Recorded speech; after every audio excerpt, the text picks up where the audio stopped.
Hello बच्चों, MD sir Hindi medium में आप सभी का स्वागत है। इस वीडियो में हम लोग एनसीईआरटी कक्षा 10वीं गणित का अध्याय 5 समांतर श्रेणियों का प्रश्नावली 5.3 के प्रश्नों को हल करेंगे। प्रश्नावली 5.3 में कुल 20 प्रश्न हैं। इन सभी प्रश्नों को हम लोग 3 अलग अलग वीडियो में हल कर रहे हैं। पहले वीडियो में हम लोग क्वेश्चन नंबर 1 से क्वेश्चन नंबर 5 तक के प्रश्नों को हल कर चुके हैं तथा दूसरे वीडियो में क्वेश्चन नंबर 6 से क्वेश्चन नंबर 12 तक के प्रश्नों को हल कर चुके हैं। ये इस प्रश्नावली 5.3 का तीसरा वीडियो है जिसमें हम लोग क्वेश्चन नंबर 13 से लेकर के क्वेश्चन नंबर 20 तक के सभी प्रश्नों को हल करेंगे। अगर आप लोग अभी तक प्रश्नावली 5.3 का पहला और दूसरा वाला वीडियो नहीं देखे हैं तो पहले उन वीडियो को देख लीजिए ताकि आप लोगों को प्रश्नावली 5.3 के सभी प्रश्नों का हल अच्छी तरह से समझ में आ जाए। तो आइए प्रश्नावली 5.3 के तीसरे वीडियो को शुरू करते हैं जिसमें हम लोग क्वेश्चन नंबर 13 से लेकर के क्वेश्चन नंबर 20 तक के सभी प्रश्नों को हल करेंगे। जैसा कि आप लोग देख सकते हैं क्वेश्चन नंबर 13 में दिया हुआ है 8 के प्रथम 15 गुणजों का योग ज्ञात कीजिए। तो सबसे पहले तो हम लोग देखेंगे कि 8 का गुणज कौन कौन सा होता है, यानी वे संख्या है जो 8 के पहाड़ा में आती है। तो यहाँ पे हम लोग लिखेंगे 8 के गुणज। अब 8 का गुणज कौन कौन सा होगा, 8 हो जाएगा, फिर 8 दूना कितना हो जाता है 16, फिर 8 दिया 24 और इसी तरह से ये क्रम क्या होगा आगे बढ़ता जाएगा। कब तक बढ़ता जाएगा, जब तक कि 15वां पद ना आ जाए। हमको कितना पद यहाँ पे बोला है, प्रथम 15 गुणजों को बोला है, यानी 8 का है पहला 15 गुणज। ठीक है, तो 8 का प्रथम 15वां गुणज हम लोग कैसे याद करेंगे, 8 का 15 से हम लोग गुणा कर देंगे तो ये हो जाएगा 15 गुणा में 8। ये कितना हो जाएगा 8 5 40 का 0 हाथ से गया 4, 8 1 8 1 4 12 120। यानी इस 8 का जो 15वां गुणज होगा वो कितना होगा 120 होगा। तो यहाँ पे हम लोग लिख देते हैं 120। तो इस तरह से जो हमारा एपी बनेगा इस प्रश्न के लिए हमारा एपी क्या बन जाएगा, हमारा जो एपी बनेगा वो क्या हो जाएगा 8 16 24। इसी तरह से ये श्रेणी बढ़ता जाएगा और अंतिम में जो पद आएगा वो कितना हो जाएगा 120 हो जाएगा। अब इस श्रेणी से अगर हम लोग देखें तो हम लोग को क्या क्या इसमें दिख रहा है, ए बराबर हमारा क्या हो जाएगा यहाँ पे 8 हो जाएगा। डी क्या होता है, डी होता है A2 माइनस में A1। तो A2 की जगह पे हम लोग क्या रख लेंगे 16 और A1 की जगह पे माइनस में 8, यानी कितना आ गया हमारा जो डी आ गया सार्व अंतर वो 8 आ गया।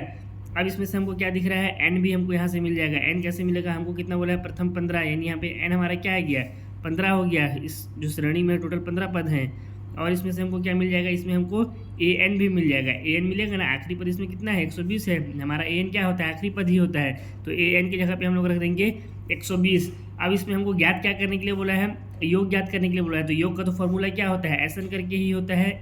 योग क्या होता है समांतर श्रेणी में एस एन होता है। ये हमको क्या करना है इसमें ज्ञात करना है। तो इसके लिए हम क्या करेंगे, एस एन के लिए पहले हम लोग सूत्र लिखेंगे। सूत्र क्या होता है एस एन बराबर में सूत्र हो जाएगा n/2 ब्रैकेट में a प्लस एल हो जाएगा। यही हमारा सूत्र हो जाएगा। अब आप लोगों को कन्फ्यूज़न होता होगा कि सर हम लोग यहाँ पे एस एन बराबर में n/2 ब्रैकेट में 2a प्लस n-1 d इस सूत्र का इस्तेमाल क्यों नहीं किए हैं। तो बच्चों इसको मैं प्रश्नावली 5.3 का जो पहला वाला हमारा वीडियो था जिसमें हम लोग क्वेश्चन नंबर 1 से लेकर क्वेश्चन नंबर 5 तक के प्रश्नों को हल किए हैं, उसमें मैं आप लोगों को इस चीज़ को बिल्कुल डिटेल से बताया हूँ कि कब हम लोग को इस सूत्र का इस्तेमाल करना है और कब हमें इस सूत्र का इस्तेमाल करना है। अगर आप लोगों को अभी भी कन्फ्यूज़न है तो आप लोग प्रश्नावली 5.3 का जो हमारा पहला वाला वीडियो है उस वीडियो को देख लीजिएगा। उसमें आप लोगों को बिल्कुल अच्छे से क्लियर कर दिया हूँ मैं। हम लोग यहाँ पे क्यों इसका इस्तेमाल किए, क्योंकि यहाँ पे हमको ए एन दिया हुआ हो। जब कभी भी हमको श्रेणी के अंदर में ए एन दिया रहेगा तो हम लोग कौन से सूत्र का इस्तेमाल करेंगे और हमको योग याद करने के लिए बोलेगा तो इस सूत्र का। और जब हमको ए एन नहीं दिया रहेगा यानी अंतिम पद नहीं दिया रहेगा तो हम लोग इस सूत्र का इस्तेमाल करेंगे। ठीक है, तो अभी हम लोग फिलहाल इस सूत्र का इस्तेमाल करते हैं, इसको काट देते हैं। तो यहाँ से एस एन की जगह पे कितना हो जाएगा, प्रथम 15 बोला है तो एन की जगह पे हम लोग रख देंगे S15 बराबर n/2। एन कितना हो जाएगा हमारा यहाँ 15/2 ब्रैकेट में ए हमारा कितना है 8 है और प्लस एल की जगह पे कितना लिख देंगे हम लोग 120 लिख देंगे।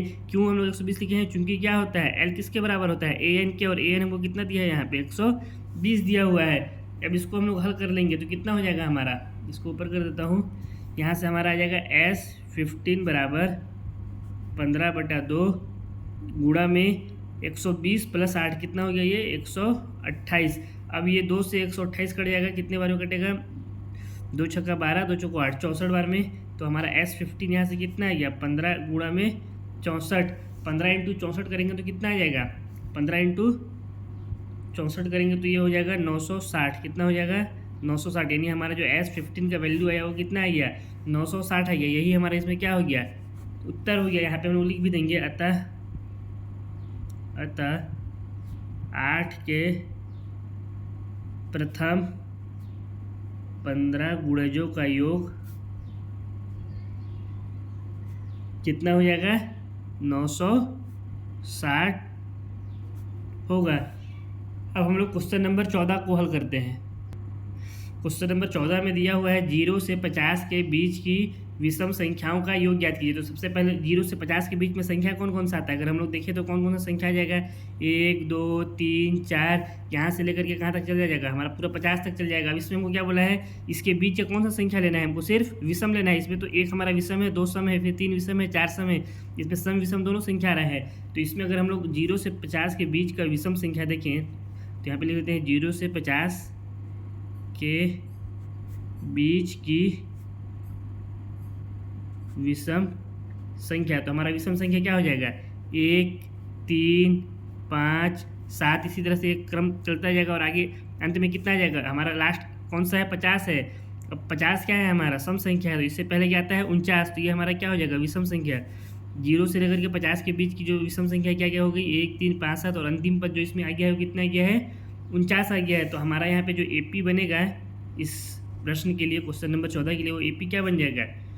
1 3 5 7, इसी तरह से श्रेणी चलता गया और अंतिम में हमारा पद कितना दिया हुआ है? 49 दिया हुआ है। अब इस श्रेणी से हमको क्या क्या पता चल जा रहा है? A हमको मालूम हो जा रहा है, A कितना हो गया हमारा यहाँ पे? 3। D भी मालूम चल जा रहा है, D क्या होता है? A2 माइनस में A1। A2 कितना दिया हुआ है? 3 माइनस में 1, कितना आ गया हमारा? D यानी जो सार्व अंतर है वो 2 आ गया। और यहाँ पे हमको क्या दिया हुआ है? AN दिया हुआ है। अंतिम पद जो रहता है वही तो AN रहता है। AN कितना दिया हुआ है? 49 दिया हुआ है। हमको क्या ज्ञात करने के लिए बोला है? योग ज्ञात करना है, यानी हमको यहाँ पे क्या ज्ञात करना है? SN ज्ञात करना है। तो बच्चे लोग देखिए, यहाँ पे हमको AN दिया हुआ है और हमको SN ज्ञात करने के लिए बोला, तो हम लोग फॉर्मूला इसके लिए कौन सा लगाएंगे? SN बराबर में n/2 ब्रैकेट में A प्लस L, इस सूत्र का इस्तेमाल करेंगे। इस सूत्र का इस्तेमाल क्यों किया? क्योंकि हमको यहाँ पे AN दिया हुआ है। लेकिन अगर हम लोग यहाँ पे ध्यान दें तो हम लोग को इसमें n कहीं पे भी दिया हुआ नहीं है, जबकि हमको इस सूत्र में n का भी जरूरत पड़ेगा। तो हम लोग क्या करेंगे? पहले इसके लिए n ज्ञात करेंगे। n कैसे ज्ञात करेंगे? फॉर्मूला लगाएंगे कौन सा? AN बराबर में A प्लस n-1 D, इस सूत्र का इस्तेमाल करेंगे। इससे हमको n का वैल्यू मिल जाएगा। AN हमारा कितना दिया हुआ है? 49। तो यहाँ पे हम लोग रख देंगे 49 बराबर A की जगह में कितना रखेंगे? 1 रखेंगे। तो यहाँ पे रख दिए 1 प्लस n की जगह पे हम लोग को n ज्ञात करना है, तो n-1 ही रहेगा। और D की जगह में कितना आ जाएगा हमारा? 2 आ गया। तो इसको हल करेंगे, कितना हो जाएगा? 49 बराबर 1 प्लस 2 का n के साथ गुणा हुआ तो हो गया 2n, 2 का माइनस 1 के साथ गुणा हुआ तो ये हो गया माइनस का 2। तो यहाँ से जो हमारा 49 है कितना आ गया? 1 प्लस में है और 2 माइनस में, यानी हो गया हमारा, ये हमारा हो गया -1 और प्लस का 2n हो गया। अब इसके बाद इसको हल करेंगे तो ये क्या हो जाएगा? 49, और ये 1 इधर आ गया तो ये हो गया प्लस का 1 बराबर में 2n। इसको थोड़ा सा और ऊपर भी कर देता हूँ। अब 49 और 1 कितना हो जाएगा? 50 बराबर में कितना हो गया? 2n। 2 से 50 कट जाएगा 25 बार में, तो n का हमारा वैल्यू कितना आ गया? 25 आ गया। यानी इस श्रेणी में जो हमारा आया है ये AP श्रेणी, इसमें टोटल कितने पद हैं? 25 पद हैं। तो अब यहाँ से हम लोग इस सूत्र की सहायता से SN का वैल्यू आसानी से ज्ञात कर सकते हैं। तो यहाँ पे हम लोग क्या करेंगे? SN की जगह पे क्या रख देंगे? S 25 रख देंगे, बराबर कितना हो जाएगा? n की जगह पे हो जाएगा 25/2 ब्रैकेट में A की जगह में क्या रख देंगे अपन? A की जगह में रख देंगे 1 प्लस L के स्थान पे क्या रख देंगे? L के स्थान पे हम लोग रख देंगे 49। 49 क्यों रखे हैं उसको भी यहाँ पे लिख देंगे, क्योंकि L किसके बराबर होता है? AN के, और AN कितना दिया हुआ है हमको यहाँ पे? इस प्रश्न में 49 दिया हुआ है। अब इसको हल करेंगे, S 25 का वैल्यू आ जाएगा, तो ये हो गया 25/2 ब्रैकेट में 49 और 1 कितना हो जाता है? 50 हो जाता है। यहाँ पे कुछ नहीं, यानी क्या है? गुणा का निशान है। अब क्या हो जाएगा? यहाँ से ये 2 से ये 50 कट जाएगा, कितने बार में? 25 बार में। तो हमारा S25 कितना आ जाएगा? 25 इंटू में 25। तो S25 का वैल्यू यहाँ से कितना आ गया? 25 का वर्ग कर देंगे, यानी 25 गुणा 25 करेंगे तो कितना हो जाता है? 625 हो जाता है। तो यही हमारा क्या हो गया? इसका, इस प्रश्न का ये उत्तर हो गया। यहाँ पे हम लोग लिख भी देंगे, अतः 0 से 50 के बीच की विषम संख्याओं का योग कितना हो रहा है? 625 है। ठीक है, इसी के साथ क्वेश्चन नंबर 14 हमारा समाप्त होता है। हम लोग क्वेश्चन नंबर 15 को हल करते हैं। क्वेश्चन नंबर 15 में हमसे कह रहा है निर्माण कार्य से संबंधित किसी ठेके में एक निश्चित तिथि के बाद कार्य को विलंब से पूरा करने के लिए जुर्माना लगाने का प्रावधान इस प्रकार है। यानी कोई यहाँ पे कार्य हो रहा है ठेका में, जो काम को किसी काम को दिया गया है और उसमें बोला गया है कि उस कार्य को अगर एक निश्चित तिथि के बाद कोई कंप्लीट कर रहा है यानी लेट से कर रहा है तो उसके ऊपर क्या लगाया जा रहा है, जुर्माना लगाया जा रहा है, जो किस प्रकार है आगे हमको दिया हुआ है। जिसे बोला है पहले दिन के लिए ₹200, दूसरे दिन के लिए ₹250, तीसरे दिन के लिए ₹300 इत्यादि। यानी यहाँ पे क्या हो रहा है, हर पहला दिन अगर लेट किया, मान के चलिए उस काम को उसको कितने दिन में पूरा करना है, 10 दिन में पूरा करना है। अगर वो 10 दिन में पूरा नहीं किया, 11 दिन में कंप्लीट किया तो उसको कितना रुपये जुर्माना देना पड़ेगा, 200 देना पड़ेगा। अगर वो 11 की जगह कितने दिन में करेगा, 12 दिन में करता है मान लीजिए, तो उसको जुर्माना कितना देना पड़ेगा, 200। तो पहले दिन 11वें दिन का हुआ, प्लस उसमें कितना और जुड़ जाएगा, ₹250 और जुड़ जाएगा। दूसरे दिन अगर एक दिन तो ये हो गया 11वें दिन का, और ये 12वें दिन का जुर्माना हो गया। इसी तरह से अगर वो एक दिन और लेट करता है 13वें दिन के लिए, तो उसको कितना देना पड़ेगा, 200। ये 11वें दिन का जुर्माना है, दूसरे दिन का फिर हो गया ये 250, और 13वें दिन का कितना हो जाएगा, 300। और इसी तरह से ये श्रेणी आगे चलता जाएगा। इसमें हमको क्या कह रहा है, 300 इत्यादि। अर्थात प्रत्येक उत्तरोत्तर दिन का जुर्माना अपने से ठीक पहले दिन के जुर्माने से ₹50 अधिक है। यानी प्रत्येक अगले दिन का जुर्माना, उत्तरोत्तर यानी अगले दिन का जो जुर्माना है अपने से ठीक पहले दिन के जुर्माने से कितना अधिक है, ₹50 अधिक है। पहले दिन 200 था तो दूसरे दिन का कितना हो गया, 250। यानी जो दूसरे दिन का जुर्माना हो गया वो क्या हो गया, अपने से पहले दिन का ₹50 बढ़ गया। इसी तरह से तीसरे दिन का जुर्माना हो गया 300, तो ये क्या हो गया, अपने से पहले दिन के जुर्माने से 50 बढ़ गया है। अब यहाँ पे बोल रहा है एक ठेकेदार को जुर्माने के रूप में कितनी राशि अदा करनी पड़ेगी यदि वह इस कार्य में 30 दिन का विलंब कर देता है। अब हमको बोल रहा है एक ठेकेदार है, वो काम को कितना दिन लेट से कंप्लीट किया, उस काम को उसको करना था 10 दिन में कंप्लीट, उसमें वो कितना कर दिया, 30 दिन लेट कर दिया। यानी टोटल काम को 40 दिन में किया है। फॉर एग्जांपल मैं समझा रहा हूँ ना, 10 दिन यहाँ पे हमको दिया हुआ नहीं है, आप लोग वरना कन्फ्यूज हो जाइएगा। तो इस पर हमको क्या कह रहा है, उसको कितना राशि देना पड़ेगा। इसके लिए हम लोग पहले तो ज्ञात कर लेते हैं कि जुर्माना कितना कितना दिया है। यहाँ पे जो जुर्माना का जो प्रावधान है वो किस तरह से है, तो यहाँ पे हो जाएगा सबसे पहला दिन 200 लगेगा, फिर दूसरा दिन उसके ऊपर 250 जुर्माना लग जाएगा, फिर तीसरा दिन उसके ऊपर 300 जुर्माना लग गया। इसी तरह से ये जुर्माना बढ़ते जाएगा, कब तक बढ़ते जाएगा, जब तक कि उसका 30 दिन पूरा कंप्लीट नहीं हो जाता है। अब यहाँ पे इसके बाद हम लोग को क्या करना है, इसमें इसका AP बना लेंगे अपन। AP बना लेंगे तो यहाँ से हो गया हमारा A×P, यानी हमारा जो समांतर श्रेणी हो गया, इसके अनुसार क्या हो गया हमारा समांतर श्रेणी, 200 हो गया, फिर 250, फिर 300। इसी तरह से ये श्रेणी चलता जाएगा। कब तक चलता जाएगा, जब तक कि 30 दिन का पूरा जुर्माना इसके ऊपर ना लग जाए। जैसे ही इसका 30 दिन कंप्लीट होगा तो टोटल हम लोग जितना भी जुर्माना लगा है सबको जोड़ देंगे, तो वही हमारा क्या हो जाएगा, S30 हो जाएगा। अब यहाँ पे हमको क्या याद करना है, 30 दिन का टोटल जुर्माना हमको याद करना है ना, यानी यहाँ पे हमको क्या याद करना है, ओहो पेन कहाँ जा रहा है, SN याद करना है। और SN की जगह पे हम लोग क्या लिखेंगे, S30 लिखेंगे, क्योंकि हमको टोटल इसमें 30 दिन का जुर्माना याद करना है।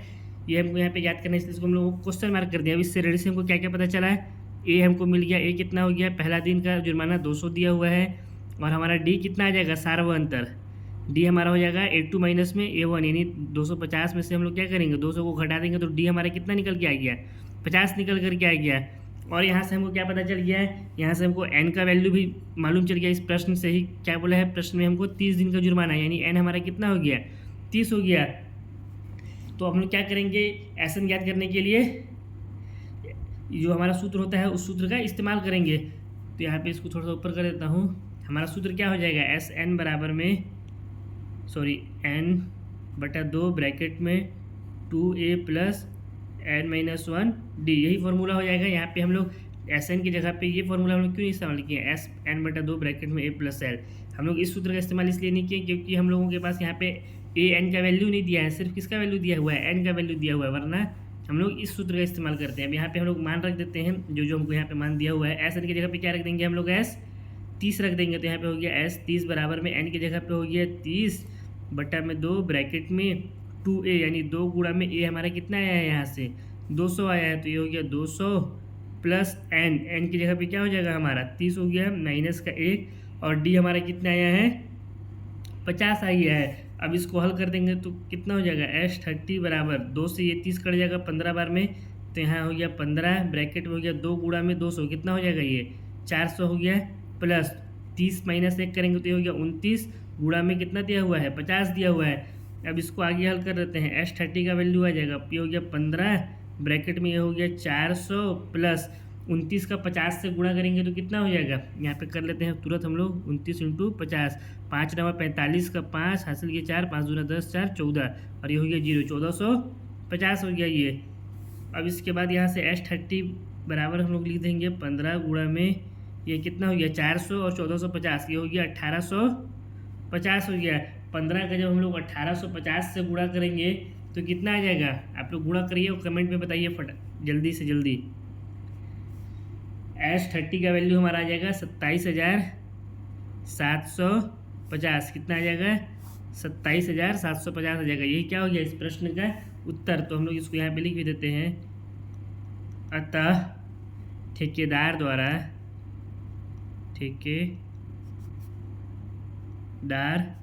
द्वारा 30 दिन विलंब करने पर उसे कितना जुर्माना देना पड़ रहा है, रुपये 27,750 की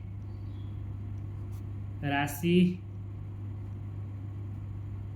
जुर्माने के अच्छे से बन जाए रूप में अदा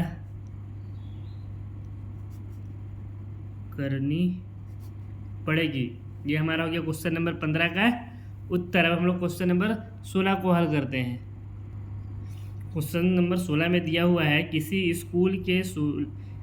स्कूल के विद्यार्थियों को उनके समग्र शैक्षिक प्रदर्शन के लिए 7 नकद पुरस्कार देने के लिए रुपये 700 की राशि रखी गई है। यदि प्रत्येक पुरस्कार अपने से ठीक पहले पुरस्कार रुपये 20 कम है, पहले पुरस्कार से यहाँ पे होगा ना, पहले पुरस्कार से रुपये 20 कम है तो प्रत्येक पुरस्कार का मान ज्ञात कीजिए। अब इस प्रश्न में हमसे कहा है कि एक स्कूल है, वहाँ पे विद्यार्थियों के सामने में शैक्षिक प्रदर्शन है ना, यानी अच्छा प्रदर्शन किए हम लोग, तो हम लोग के लिए क्या है 7 नकद पुरस्कार रखा गया है। टोटल कितना यहाँ पे रखा गया है 7 नकद, यानी हो गया कैश में रखा गया है, पैसा रखा गया उनके सामने। कितना पैसा है टोटल 700 रुपये है। अब इसमें कह रहा है यदि प्रत्येक पुरस्कार अपने से ठीक पहले पुरस्कार से रुपये 20 कम है, यानी मान लेते हैं अगर हम लोग का पहला पुरस्कार जो फर्स्ट पुरस्कार है वो है 100 रुपये फॉर एग्जांपल, तो हमारा जो सेकंड पुरस्कार हो जाएगा यानी दूसरा जो पुरस्कार हो जाएगा वो कितना हो जाएगा 80 रुपये हो गया, इससे 20 कम है।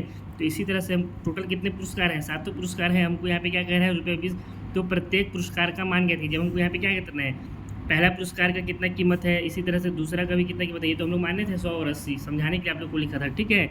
इसी तरह से तीसरा पुरस्कार और ये हो गया हमारा चौथा पुरस्कार, 5वां, 6वां और 7वां, इन सब का हमको क्या ज्ञात करना है प्राइस ज्ञात करना है कि सबको कितना कितना रुपये मिलेगा। पहले वाले को जितना मिलेगा उससे 20 रुपये कम दूसरे वाले को, और उससे 20 रुपये कम तीसरे वाले, उससे 20 रुपये कम चौथे वाले, उससे 20 रुपये कम पाँचवें वाले, और उससे 20 रुपये कम छठवें वाले को कम मिलेगा, और उससे भी 20 रुपये सातवें वाले को कम मिलेगा।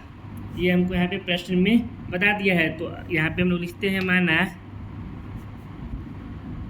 पहला या प्रथम जो नकद पुरस्कार है, यानी जो कैश में जो राशि मिलेगा, जो भी बच्चा या बच्ची जो भी आई होगी उसको कितना मिलेगा, हम लोग यहाँ पे मान लेते हैं पहला नगद राशि रुपये X है ना। जब राशि की जगह पे पुरस्कार भी लिख सकते हैं, यहाँ पे हम लोग राशि थोड़ा सा अच्छा नहीं लग रहा है ना, तो यहाँ पे पुरस्कार कर देते हैं। पुरस्कार पहला नगद पुरस्कार कितना है रुपये X है, तो दूसरा यहाँ पे कितना हो जाएगा, दूसरा नकद पुरस्कार जो हो जाएगा यहाँ पे वो क्या हो जाएगा रुपये X माइनस 20 हो जाएगा, इससे 20 रुपये कम ना होगा। इसी तरह से अगर हम लोग तीसरा ज्ञात करें तो तीसरा क्या हो जाएगा, तीसरा हो जाएगा रुपये X माइनस 40 हो जाएगा। 20 पहले कम हो गया था, फिर 20 और कम कर देंगे तो कितना हो जाएगा माइनस का 40 हो जाएगा। या इसको ऐसे समझिए, ऊपर में कितना दिया होता है X माइनस 20, अब इनको क्या करना है इसमें 20 रुपये और कम करना है, तो इसमें माइनस 20 और कर देंगे तो कितना हो जाएगा ये X ये हो गया माइनस 22 माइनस 20 ये माइनस का 40 हो गया। तो वही हम लोग यहाँ पे किए हैं। इसी तरह से चौथा, पाँचवां, छठवां, सातवां के लिए 20-20 रुपये कम होता चला जाएगा। तो यहाँ पे अगर हम लोग अपना AP बनाए यानी समांतर सरणी बनाए इस प्रश्न के लिए, तो हमारा AP क्या बन जाएगा, पहला जो राशि था X था तो यहाँ पे X लिख देंगे, दूसरे वाले को मिल जाता है X माइनस 20 रुपये, तीसरे वाले को X माइनस 40 रुपये। इसी तरह से ये आगे चलता जाएगा, कब तक चलता जाएगा X माइनस 7 तक, जब तक नहीं आ जाए, मतलब जो हमारा जो सातवां जो भी होगा विद्यार्थी उसको जब तक राशि ना मिल जाए। अब हम लोग यहाँ से क्या ज्ञात कर सकते हैं, यहाँ से हम लोग को ए का वैल्यू मिल जाएगा। इस हमारे ए से ए हमारा क्या हो जाएगा, एक्स हो जाएगा। कितना रुपये हो जाएगा, एक्स रुपये। एक्स रुपये को छोड़ दीजिए, बस एक्स लिखिए, ठीक है। ए बराबर हमारा हो गया एक्स, और क्या हो जाएगा यहाँ से हमारा डी का वैल्यू ज्ञात हो जाएगा। कैसे ज्ञात होगा, ए2 माइनस ए1। ए2 कितना दिया हुआ है, एक्स माइनस 20, माइनस ए1 कितना है, एक्स है, प्लस एक्स माइनस एक्स आपस में कट गए, यानी हमारा जो डी का वैल्यू आया कितना आ गया, माइनस का 20 आ गया।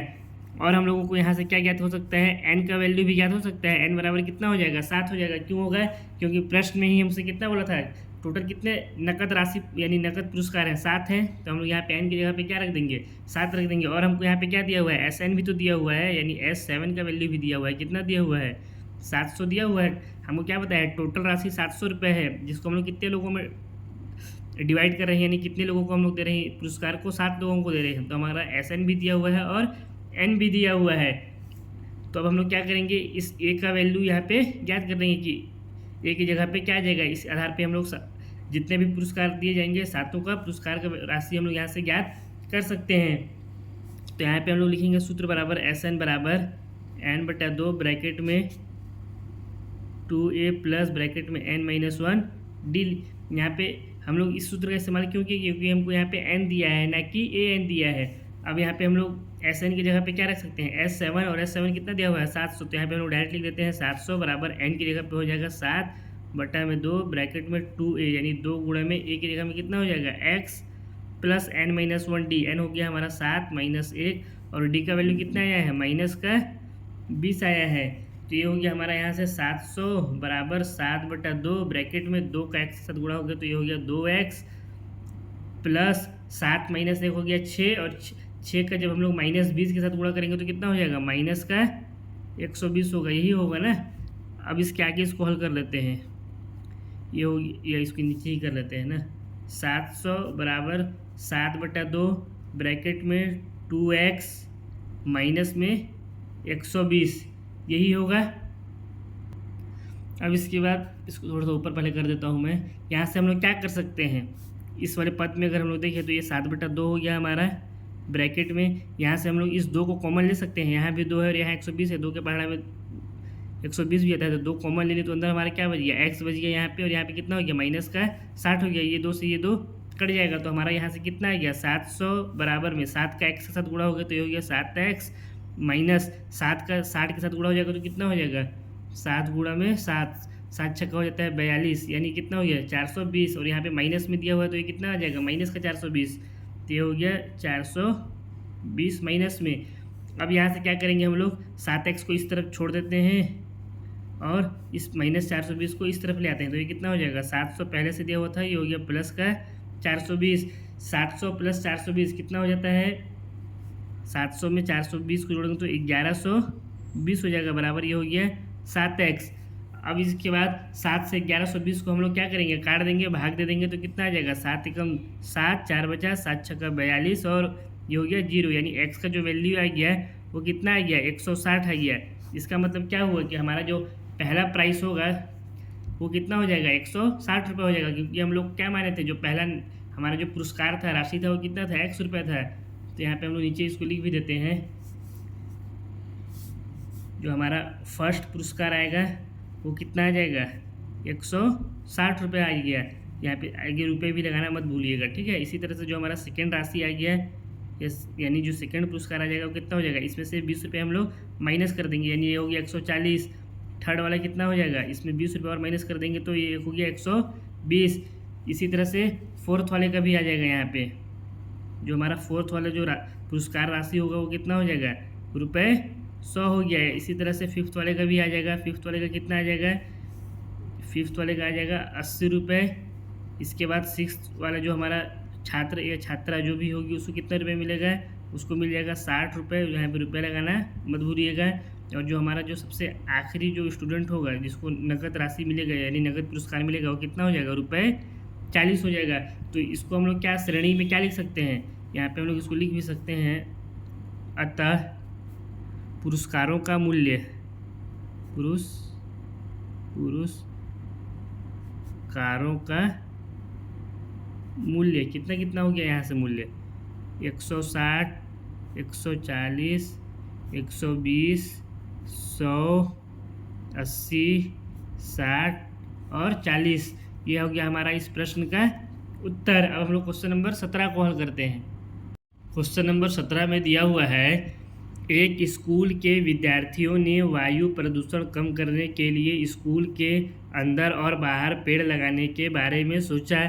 यह निर्णय लिया गया कि प्रत्येक कक्षा का प्रत्येक अनुभाग अपनी कक्षा की संख्या में बराबर पेड़ लगाएगा। उदाहरण यानी उदाहरणार्थ यहाँ पे हमको बताया है कैसे पेड़ लगा रहा है। कक्षा 1 का एक अनुभाग 1 पेड़ लगाएगा, कक्षा 2 का एक अनुभाग 2 पेड़ लगाएगा, कक्षा 3 का एक अनुभाग 3 है ना, 3 पेड़ लगाएगा इत्यादि। और ऐसा कक्षा 12 तक के लिए चलता रहेगा। प्रत्येक कक्षा में 3 अनुभाग हैं। इस स्कूल के विद्यार्थियों द्वारा लगाए गए कुल पेड़ों की संख्या कितनी होगी। अब देखिए इस प्रश्न में हमसे ये कह रहा है कि एक स्कूल है, वहाँ के विद्यार्थी क्या बोले कि वायु प्रदूषण कम करने के लिए हम लोग सोचें कि हम लोग क्या करते हैं, पेड़ लगाते हैं स्कूल के अंदर भी और स्कूल के बाहर भी। फिर निर्णय क्या लिया गया है कि प्रत्येक कक्षा का प्रत्येक अनुभाग किसको बोलते हैं, सेक्शन को। जैसे हमारे स्कूल में रहता है ना सेक्शन, कैसे रहता है A, B, C, इस तरह से सेक्शन रहता है। कहीं ज़्यादा बच्चे हैं तो सेक्शन D भी होता है, कहीं बच्चे कम है तो केवल सेक्शन A और सेक्शन B में काम चला लेते हैं। तो यहाँ पे वही बता रहा है, अनुभाग यानी हमारा क्या हो गया, सेक्शन अपनी कक्षा की संख्या में बराबर पेड़ लगाएंगे। जैसे उदाहरणार्थ हमको यहाँ पे समझाया है एग्जाम्पल के तौर पे कि कक्षा 1 का एक अनुभाग यानी जो कक्षा 1 है, पहली कक्षा है, उसका एक जो सेक्शन है वो कितना पेड़ लगाएगा, 1 पेड़ लगाएगा। मान लेते हैं कक्षा जो फर्स्ट है इसका सेक्शन A कितना पेड़ लगाया, 1 पेड़ लगाया। तो इसमें टोटल कितने सेक्शन है, 3 पेड़ है। इसी तरह से इसका सेक्शन B भी 1 पेड़ लगाएगा, सेक्शन C भी 1 पेड़ लगाएगा। तो ये टोटल कितना हो गया, 3 पेड़ हो गए। इसी तरह से आगे बोला है कि कक्षा 2 का एक अनुभाग 2 पेड़ लगाएगा। तो कक्षा 2 के लिए अगर हम लोग यहाँ पे ले लेते हैं सेकंड के लिए कि इसका जो A है सेक्शन वो कितना पेड़ लगा रहा है, 2। तो सेक्शन B भी 2 पेड़ लगाएगा, सेक्शन C भी 2 पेड़ लगाएगा। टोटल कितना पेड़ लगाइए, 6 पेड़ लगाया है। इसी तरह से पेड़ लगाएगा। कक्षा 3 का एक अनुभाग 3 पेड़ लगाएगा। इसी तरह से 3 के लिए भी A भी 2 लगा रहा है, सेक्शन A भी, सेक्शन B भी और सेक्शन C भी। तीनों कितना लगा रहे हैं, 3-3 पेड़ लगा रहे हैं इत्यादि। और ऐसा कब तक चलता रहेगा, ऐसा कक्षा 12 तक के लिए चलता रहेगा। अब इसके बाद इसमें हमसे पूछा है प्रत्येक कक्षा में 3 अनुभाग हैं यानी 3 सेक्शन है A, B और C। अब हमसे पूछा है इस स्कूल के विद्यार्थियों द्वारा लगाए गए कुल पेड़ों की संख्या कितनी होगी। तो यहाँ पे तो हम लोग इसको हल में लिख लेते हैं। कक्षा 1 के लिए, कक्षा 1 के लिए क्या हो जाएगा, एक सेक्शन 1 पेड़ लगा रहा है इंटू 3 सेक्शन है टोटल, तो 3 कर देंगे तो कितना हो जाएगा, 3। यही हमारा यहाँ पे है। इसी तरह से अगर कक्षा 2 के लिए भी हम लोग देखें तो कितना हो जाएगा, कक्षा 2 का एक सेक्शन कितना पेड़ लगा रहा है, 2 पेड़ लगा रहा है। टोटल कितना सेक्शन है, 3 सेक्शन है। तो 2 गुणा में 3 कितना हो गया, 6 पेड़। यही यहाँ पे आया था। इसी तरह से कक्षा 3 का भी हम लोग याद कर लेंगे। कक्षा 3 के लिए क्या हो जाएगा, एक सेक्शन कितना पेड़ लगा रहा है, 3 पेड़ लगा रहा है। टोटल सेक्शन कितना है, 3 है। यहाँ पे यही बोला है ना, कक्षा 3 का एक अनुभाग 3 पेड़ लगाएगा और टोटल सेक्शन में कितना है, 3 है। तो ये हो गया कितना पेड़ लगा रहा है, कक्षा 3 वाले टोटल 9 पेड़ लगा रहे हैं। वो ऐसा हमारा कब तक चलता रहेगा, जब तक कि हम कक्षा 12 तक के सभी विद्यार्थियों से पेड़ न लगवा दें। तो यहाँ पे हो जाएगा कक्षा 12 और कक्षा 12 के विद्यार्थी टोटल कितना पेड़ लगाएंगे, एक सेक्शन यानी एक अनुभाग कितना पेड़ लगाएगा, 12 पेड़ लगाएगा। टोटल कितने अनुभाग हैं यानी टोटल कितने सेक्शन है, 3 सेक्शन है, A, B और C। तो 12 के कितना हो जाएगा, 36। इसका मतलब क्या हुआ, कक्षा 12वीं के जो टोटल विद्यार्थी थे, मतलब कक्षा 12वीं के विद्यार्थियों द्वारा टोटल कितना पेड़ लगाया गया, 36 पेड़ लगाया गया। तो इस तरह से अगर हम लोग अपना AP बनाए यानी जो हमारा समांतर श्रेणी बनाए तो कैसे बन जाएगा हमारा AP, यहाँ पे क्या बन जाएगा, AP की जगह पे हम लोग लिख सकते हैं 3, 6, 9। इसी तरह से ये श्रेणी चलता है और अंत में कितना आया हमारा, 36 आया। यही तो हमको इसमें कह रहा है। अब यहाँ से हमको क्या क्या याद कर सकते हैं, देखिए A का वैल्यू मिल जाएगा, A बराबर कितना हो गया, 3 हो गया। D का वैल्यू भी मिल जाएगा, क्या होता है 8 माइनस में A1 कितना हो गया, 6 माइनस में 3 बराबर कितना आ जाएगा, 3 आ जाएगा। इसी तरह से हम लोग और इसमें क्या ज्ञात कर सकते हैं, इसमें हम लोग N भी ज्ञात कर सकते हैं। N हमारा यहाँ पे कितना हो जाएगा, 12 हो जाएगा। टोटल 12 कक्षा है तो N हमारा 12 हो गया। सेक्शन को नहीं देखना है ना, सिर्फ कक्षा देखना है, ठीक है। ये नहीं कि 12 × 3 36 कक्षा यहाँ पे N की जगह पर कर देंगे, ऐसा नहीं करना है, ठीक है। एक सेक्शन मतलब एक कक्षा में तीनों सेक्शन आ रहे हैं। तो यहाँ पे हमारा N कितना हो गया, 12 हो गया। और हमको क्या दिया हुआ है यहाँ पे, AN भी दिया हुआ है यानी अंतिम पद भी श्रेणी का दिया हुआ है, कितना है, 36 दिया हुआ है। और हमको ज्ञात क्या करने के लिए बोला है, SN ज्ञात करना है यानी S12 ज्ञात करना है। तो इसके लिए हम क्या करेंगे, सूत्र का इस्तेमाल करेंगे। सूत्र हमारा क्या होता है, एस एन बराबर में n/2 ब्रैकेट में a प्लस एल। इस सूत्र का इस्तेमाल क्यों किए, क्योंकि हमको यहाँ पे क्या दिया हुआ है, ए एन दिया हुआ है। तो यहाँ पे हम लोग एस एन की जगह पे क्या रख सकते हैं, एस 12 रख देते हैं। बराबर कितना हो गया, एन की जगह में हो गया 12/2 ब्रैकेट में ए हमारा आ गया है 3 प्लस एल की जगह पे क्या हो जाएगा, 36 हो जाएगा। एल की जगह पे 36 क्यों हुआ, तो यहाँ पे लिख भी देते हैं, क्योंकि एल किसके बराबर होता है, ए एन के, और ए एन हमको कितना दिया हुआ है, 36 दिया हुआ है। तो यहाँ से 2 से 12 को काट देंगे, कितना बार में कट जाएगा, 6 बार में। तो S12 का वैल्यू कितना निकल के आ गया, 6 गुणा में 3 प्लस 36 कितना हो जाएगा, 39। 6 का 39 से गुणा करेंगे तो कितना आ जाता है, S12 हो जाएगा हमारा 234। कितना हो जाएगा, 234। यानी स्कूल द्वारा टोटल जो विद्यार्थी थे कितना पेड़ लगाए, 234 पेड़ लगाए। तो यहाँ पे हम लोग लिख भी देते हैं, अतः स्कूल के विद्यार्थियों द्वारा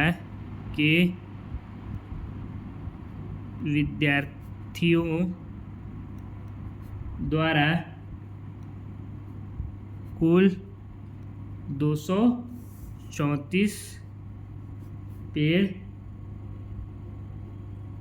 लगाए जाएंगे। यही क्या हो गया, इस प्रश्न का उत्तर हो गया, हल हो गया। इसी के साथ क्वेश्चन नंबर 17 भी हमारा समाप्त होता है। अब हम लोग क्वेश्चन नंबर 18 को हल करते हैं। देखिए क्वेश्चन नंबर 18 में हमसे दिया हुआ है, केंद्र ए से प्रारंभ करते हुए बारी बारी से केंद्र ए और बी को लेते हुए त्रिज्या 0.5 सेंटीमीटर, 1 सेंटीमीटर, 1.5 सेंटीमीटर और 2 सेंटीमीटर, इसी तरह से ये आगे बढ़ता गया। और हमको बोला है, वाले उत्तरोत्तर अर्धवृत्त को खींचकर एक सर्पिल बनाया गया है, जैसा कि आकृति में दिखाया गया है। यहाँ पे हमारे सामने एक आकृति भी बना हुआ है। 13 क्रमागत अर्धवृत्तों से बने इस सर्पिल की कुल लंबाई क्या है। यहाँ पे हमको क्या बोला है, पाई बराबर 22/7 लीजिए। अब देखिए, अब समझते हैं पहले प्रश्न हमसे क्या कह रहा है। इसमें क्या कहा है, केंद्र ए से प्रारंभ करते हुए, पहले हम लोग क्या माने, इस जो बिंदु ए है इसको हम लोग क्या माने, केंद्र माने, और क्या किए, एक हम लोग अर्धवृत्त खींचे, यहाँ से केंद्र माने, तो यहाँ से यहाँ तक एक हम लोग अर्धवृत्त किसको कहते हैं, आधा वृत्त। यानी पूरा वृत्त क्या होता है हमारा, ये पूरा वृत्त होता है। इसका अगर हम लोग आधा करेंगे तो क्या हो जाएगा, ये अर्धवृत्त हो गया, ये अर्धवृत्त हो गया।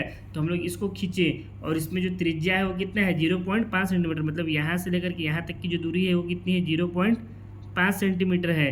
अब इसके बाद हमसे कह रहा है आगे कि बारी बारी से केंद्रों ए और बी को लेते हुए, पहले अगर हम लोग ए को लिए तो हमको क्या लेना है, बी को लेना है, और बी से फिर हमको क्या करना है, एक अर्धवृत्त खींचना है। यानी अब अभी यहाँ था हमारा, अब इसको केंद्र लिए, तो यहाँ से अब हम लोग आगे जब बढ़ेंगे तो इसी ए को केंद्र नहीं मानेंगे, हम लोग किसको मानेंगे, केंद्र, इसको मानेंगे, और फिर दूसरा अर्धवृत्त खींचेंगे। यानी यहाँ से लेकर के यहाँ तक की जो वृत्त है, आधा वाला अर्धवृत्त है, अब इसको खींचे तो इसमें हमारा त्रिज्या कितना है, दूसरा बार में 1 सेंटीमीटर। मतलब यहाँ से यहाँ तक की जो दूरी है वो कितनी है, 1 सेंटीमीटर है। फिर इसके बाद हम लोग अभी बी लिए, अब क्या ले लेंगे, बी के बाद तुरंत ए ले लेंगे। अब हम लोग का त्रिज्या ये इसको ना लेकर के अब इसको लेंगे। अब फिर यहाँ से यहाँ रखेंगे प्रकार और पेंसिल, और उसके बाद यहाँ से यहाँ जो वृत्त हमारा जो है अर्धवृत्त, इसमें हमारा जो केंद्र रहेगा ऊपर में कौन सा रहेगा, इसमें केंद्र हमारा ए रहेगा।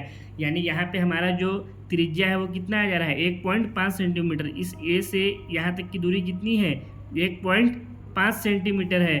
अब आधा वृत्त तो यहाँ से यहाँ हमारा बन गया। अब इसके बाद हमको क्या करना है, फिर अब बी को केंद्र मान लेना है। तो बी को केंद्र माने, और यहाँ से लेकर के एक हमारा जो अर्धवृत्त बना है यहाँ तक बना। अब इसमें हमारा केंद्र कितना दिया हुआ है, 2 सेंटीमीटर दिया हुआ है। कितना दिया हुआ है, 2 सेंटीमीटर। और इसी तरह से ये कब तक चल रहा है, 13 क्रमागत अर्धवृत्तों से। यानी जब तक ये 13 राउंड ऐसे इस तरह से नहीं हो जाएगा, पहले ए फिर बी फिर ए फिर बी, जब तक ये 13 राउंड नहीं हो जाएगा तब तक इसको हम लोगों को आगे बढ़ाते जाना है। और इसमें हमसे कहा है, एक सर्पिल बनाया गया है, जैसा कि आकृति में दिखाया गया, 13 क्रमागत अर्धवृत्तों से बने इस सर्पिल की कुल लंबाई। अब हमको बताना है इस सर्पिल का जो कुल लंबाई है वो कितना है। यानी यहाँ पे हमको ये दे दिया हुआ है L1, और ये दे दिया है हमारा, ये L1 हो गया, ये L2, ये L3, ये L4, ये चौथा अर्धवृत्त हुआ ना हमारा, बी को केंद्र माने। तो इस तरह से हमारा कितना बार है, 13 तक आएगा। यानी जब तक हम लोग 13 बार अर्धवृत्त ना खींच रहे। और हमको बताना है टोटल इसमें लंबाई कितना है, मतलब L1 plus L2 plus L3 plus L4,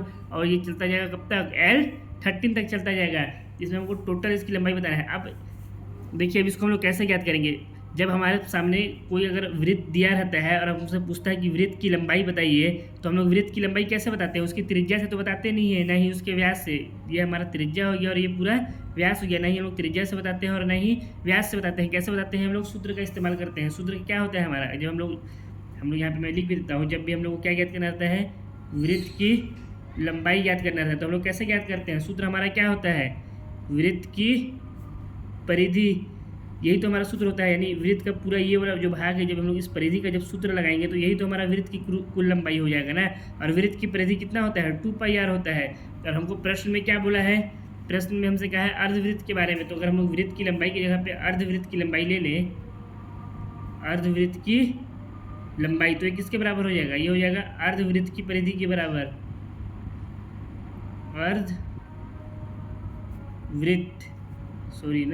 अर्धवृत्त की परिधि के बराबर हो जाएगा। और अर्धवृत्त का परिधि कितना हो जाएगा? इसका आधा हो जाएगा जस्ट वृत्त की परिधि का। यानी कितना हो गया? 2πr था वृत्त का परिधि, इसका आधा कर देंगे यानी 1/2। इसके बट्टा में हम लोग 2 से इसको भाग दे दिए तो क्या हो गया? अर्धवृत्त का परिधि हो जाएगा। ये 2 से ये 2 कट गया, यानी अर्धवृत्त का परिधि कितना आया?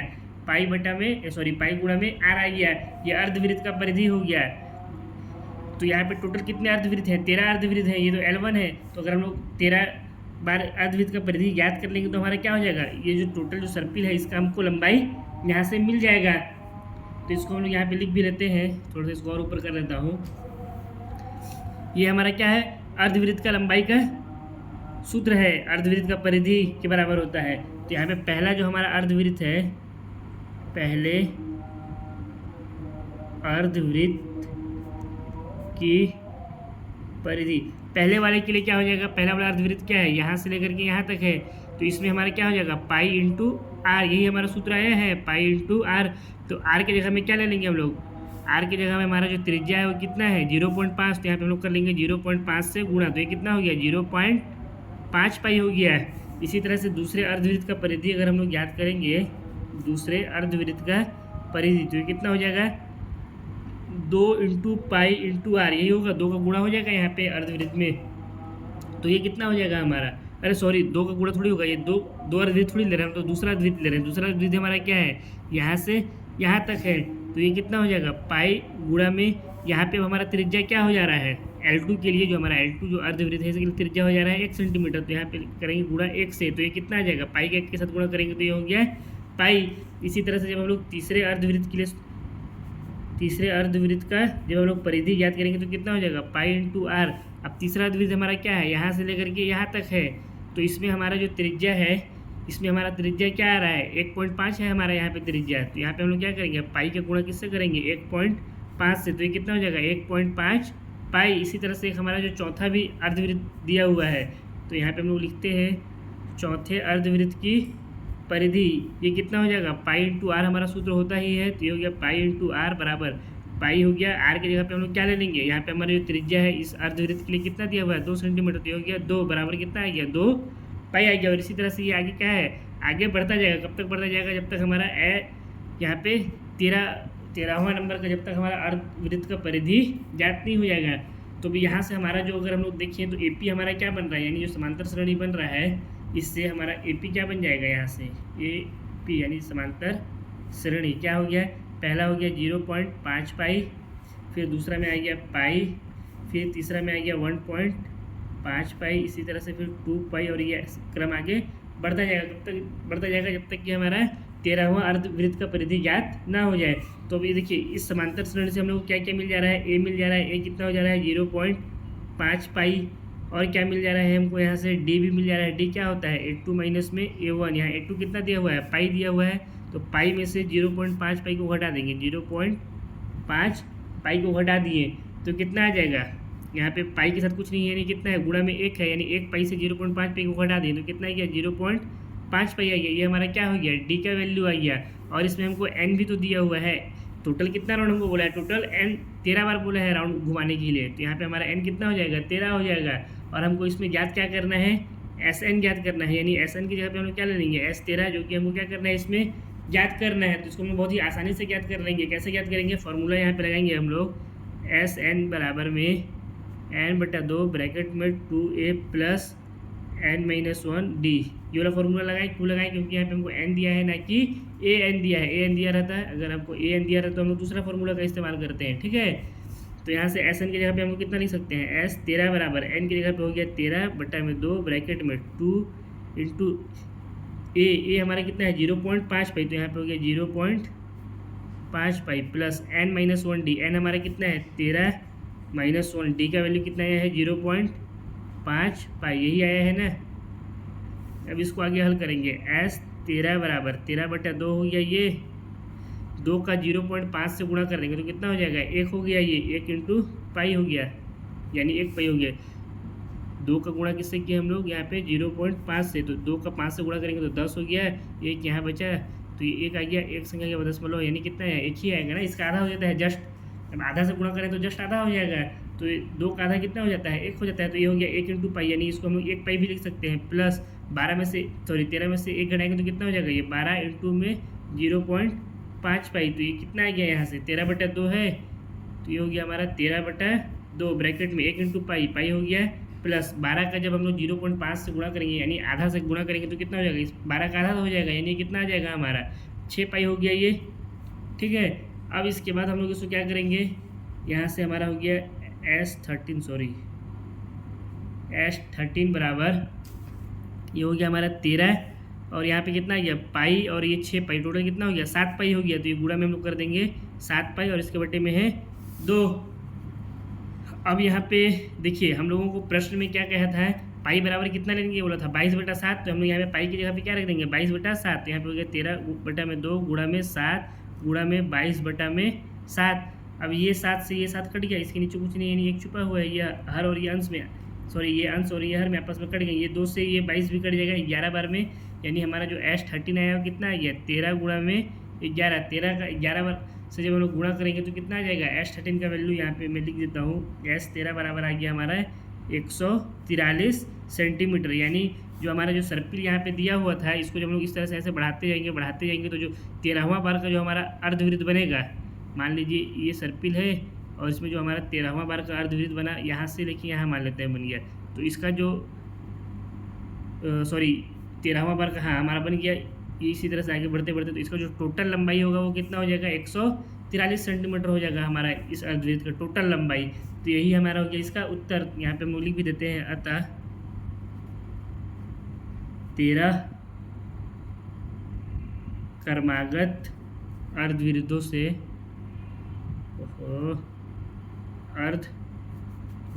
से बने सर्पिल की कुल लंबाई हमारा कितना है S13 है, ये कितना गया है 143 सेंटीमीटर है। ये हो गया हमारा इस प्रश्न का उत्तर, ठीक है, ये हमारा इसका उत्तर हो गया। हम लोग क्वेश्चन नंबर 19 को हल करते हैं। क्वेश्चन नंबर 19 में दिया हुआ है 200 लट्ठों को ढेरी के रूप में इस प्रकार रखा जाता है, लट्ठों यानी लकड़ियों को, ठीक है, 200 लकड़ियों को ढेरी के रूप में इस प्रकार रखा जाता है। सबसे नीचे वाले पंक्ति में 200 लट्ठे, यानी जो सबसे नीचे वाला पंक्ति है उसमें टोटल कितनी लकड़ी है 20 लकड़ी है, उससे अगली पंक्ति में 19 लट्ठे, उससे ऊपर का जो लकड़ी है मान लीजिए या लट्ठे जो भी उसमें 19 एक कम हो गया, फिर उससे अगली पंक्ति में 18 लट्ठे, उससे ऊपर वाला पंक्ति में 1 लट्ठा और कम हो गया। ये लट्ठे 200 लट्ठे कितनी पंक्तियों में रखे गए हैं तथा सबसे ऊपरी पंक्ति में कितने लट्ठे हैं। फॉर एग्जांपल देखिए यहाँ पे समझिए, मान लीजिए सबसे नीचे वाला लट्ठा में कितना हम लोग रखे हैं 20 मान लेते हैं इसको, ठीक है, यहाँ पे 3 है दिख रहा है लेकिन आप लोग इसको 20 मान लीजिए। उसके ऊपर वाला में 18, उसके ऊपर वाला 19 उसके ऊपर वाला में 18, इस तरह से हम लोग टोटल कितना लट्ठा रखेंगे कि 200 लट्ठा पूरा हमारा रखा जाए। और जो सबसे ऊपर वाला लट्ठा है, मान लीजिए ये सबसे ऊपर वाला, तो इसमें टोटल कितने लट्ठे रखे गए हैं अब इसमें हमको ये भी याद करना है। तो सबसे पहले तो हम लोग अपना यहाँ पे 8P देख लेंगे कि हमारा 8P क्या हो जाएगा। सबसे नीचे वाला में कितना लट्ठा रखाया गया है 20 लट्ठे रखाया गया है, यानी सबसे पहले कितना आया 20 आया, 200 नहीं ना 20 आया, ठीक। उसके बाद कितना लट्ठे रखा रहा है, उसके बाद अगले पंक्ति में 19 रखा रहा है, तो उसके बाद आया 19, फिर आ गया 18, फिर 17 आ जाएगा। इसी तरह से क्रम चलता जाएगा। कब तक चलता जाएगा, जब तक कि 200 लट्ठे पूरे ना रखा जाए। आखिरी पंक्ति यानी इसका जो पद आएगा वो हमको अभी ज्ञात नहीं है, उसको हम लोग को क्या करना पड़ेगा, ज्ञात करना पड़ेगा। अब इसके बाद देखिए इसमें हम लोग क्या क्या ज्ञात कर सकते हैं। ए हमारा ज्ञात हो जाएगा, यहाँ से ए हमारा कितना हो जाएगा 20 हो जाएगा, और क्या याद हो जाएगा, हम लोग सार्वअंतर डी भी याद कर सकते हैं। क्या होता है, A2 माइनस में A1 बराबर 19 माइनस 20 हो जाएगा। दूसरा पद 19, पहला पद 20, कितना आ गया, माइनस का 1 आ गया। और हम लोग यहाँ से क्या याद कर सकते हैं, इसमें से अगर हम लोग देखें तो इसके अलावा हम लोग और कुछ याद नहीं कर सकते। हम लोग को इसमें और क्या क्या याद करना है, एन याद करना है, एन बराबर हमारा क्वेश्चन मार्क है। और क्या याद करना है, ए एन भी हमको याद करना है। एन से क्या हो जाएगा, इसमें टोटल कितने लट्ठे रखे जाएंगे, मतलब पंक्तियाँ कितनी टोटल रखी जाएगी, वो एन हो जाएगा, इस तरह से बढ़ता जाएगा। और जो सबसे अंतिम में जो आएगा सबसे ऊपर में, वो हमारा क्या हो जाएगा, ए एन का वैल्यू यहाँ से निकल जाएगा, ठीक है। और इसमें हमको क्या दिया हुआ है, इसमें हमको बोला है 200 लट्ठों को, यानी हमारा यहाँ पे एस एन हमको दिया हुआ है। एस एन हमारा कितना दिया हुआ है, 200 लट्ठे दिया हुआ है। तो हम लोग क्या करेंगे, इसके लिए सूत्र का इस्तेमाल करेंगे। यहाँ पे हमारा सूत्र क्या होता है, एस एन बराबर में n/2 ब्रैकेट में two A plus N minus 1 D. हम लोग को अभी यहाँ पे ए एन दिया हुआ नहीं है, इसको हमको याद करना है, इसलिए हम लोग इस सूत्र का इस्तेमाल कर रहे हैं, ठीक है। तो एस एन की जगह पे हम लोग क्या लिख सकते हैं, 200 लिख सकते हैं। यहाँ पे हो गया 200 बराबर एन तो हमको याद करना है, तो n/2 ब्रैकेट में यहाँ 2a, तो यहाँ से a का वैल्यू कितना दिया हुआ है, 20 दिया हुआ है, तो ये हो गया 2 गुणा में 20 plus n minus 1 D. N की जगह पे n हो गया -1, डी की जगह पे कितना लिखेंगे हम लोग, माइनस का 1 आया है। तो इसको हल करेंगे तो कितना हो जाएगा, 200 बराबर n/2 ब्रैकेट में 2 का 20 से गुणा किए तो हो गया 40 प्लस यहाँ -1 का n के साथ गुणा होगा तो कितना हो जाएगा, माइनस का n हो गया। फिर इस -1 का -1 के साथ गुणा होगा तो कितना हो जाएगा, प्लस का 1 हो जाएगा। तो यहाँ पे या इसको हम लोग डायरेक्ट -n कर देते हैं, ठीक है, बार बार नहीं तो हम लोग को लिखना पड़ेगा। ये हो गया 40 माइनस का n और ये हो गया हमारा प्लस का 1, वरना फिर हमको अगली पंक्ति में इसी को लिखना पड़ता है। अब यहाँ से इसको आगे हल करेंगे तो हो गया 200 बराबर में n/2, ये ब्रैकेट में हो गया 40 प्लस 1, कितना हो जाएगा यहाँ से 41, और ये हो गया माइनस का n। अब इसको यहाँ से हम लोग हल कर देंगे, इस 2 को इधर ले जाएंगे गुणा में, तो ये क्या हो जाएगा, इधर विभाग में तो इधर आया गुणा में, हो गया 2 × में 200 बराबर ये हो गया n ब्रैकेट में 41 माइनस n हो गया। 2 का 200 से गुणा हो गया तो कितना हो जाएगा, ये 400 हो गया। n का 41 से गुणा होगा तो हो गया 41n माइनस n का n के साथ गुणा होगा तो हो गया n का स्क्वायर। अब इस पूरे पद को हम लोग क्या करेंगे, बराबर के इस तरफ ले आएंगे, तो ये क्या हो जाएगा, -n² है, इधर आएगा तो ये हो गया प्लस का n², ये प्लस का 41n है, इधर आया तो माइनस का 41n हो गया। और ये हमारा प्लस का 400 बराबर इधर कितना हो गया, 0। अब देखिए ये अब किस रूप में आ गया, ये द्विघाती बहुपद के रूप में आ गया, तो इसके लिए इसको हम लोग हल करेंगे। तो इसको हल कैसे करते हैं, हम लोग क्या करते हैं, सबसे पहले देखिए पहला वाला पद और अंतिम पद का आपस में गुणा कर देंगे। यहाँ पे कितना है, 1 और 400, इसका आपस में गुणा किया तो 400 हो जाएगा।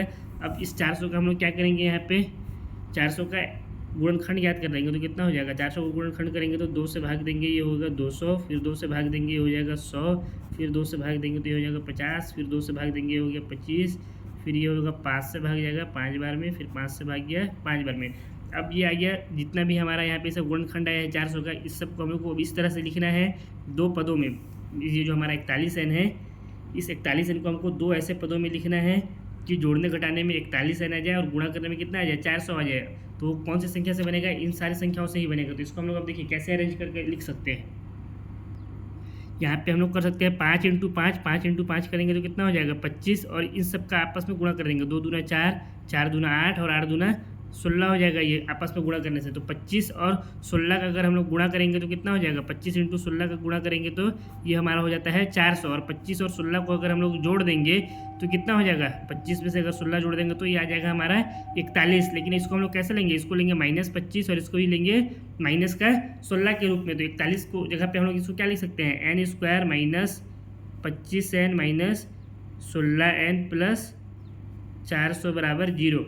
-25 -16 का गुणा किएंगे तो माइनस माइनस प्लस हो जाता है, तो ये प्लस 400 हो जाएगा, ये भी माइनस है और ये भी माइनस है, और जब आपस में जोड़ेंगे तो ये कितना हो जाएगा, माइनस का 41 हो जाएगा। हमको यहाँ पे -41 चाहिए और ये गुणा में कितना चाहिए था, प्लस का 400। अब देखिए यहाँ इन दोनों पदों में से n कॉमन निकल जाएगा तो क्या बच गया, n - 25, यहाँ से माइनस है, ठीक है, और यहाँ से हम लोग इन दोनों पदों में से 16 कॉमन निकाल देंगे तो यहाँ क्या बच गया, n बच गया इसमें, और यहाँ पे प्लस का चिन्ह है तो यहाँ पे माइनस हमारा कॉमन निकला, तो ये क्या हो जाएगा, चिन्ह बदल जाता है और ये क्या हो जाएगा माइनस में। और 400 है तो 400 से हम लोग क्या 16 को क्या कर लिए, कॉमन बाहर निकाल लिए, तो ये कितना हो जाएगा, यहाँ कितना बच गया, 25 बच गया। यानी 400 को जब हम लोग 16 का 25 बार गुणा करेंगे तो 400 आ जाता है, ठीक है, बराबर हो गया ये जीरो। अब ये n-25 है, ये भी n-25 है, तो एक n-25 को हम लोग यहाँ से ले लिए कॉमन, क्या बच गया हमारे पास n-16 बच गया, n-16 बराबर हो गया जीरो। तो एक बार सॉरी, अब हम लोग यहाँ से क्या करते हैं, ये बराबर जीरो नहीं होगा ना यहाँ से, तो इसको हम लोग कॉमन ले लिए। अब एक बार हम लोग n-25 रखते हैं और एक बार n-16 रखते हैं, जिससे हम लोग को n का वैल्यू मिल जाएगा। अगर n-25 रखेंगे और दूसरे बार 16 बराबर जीरो, तो यहाँ से n का वैल्यू क्या आ जाएगा, ये -25 है, उधर गया तो ये हो गया प्लस का 25, n बराबर 25 आ गया।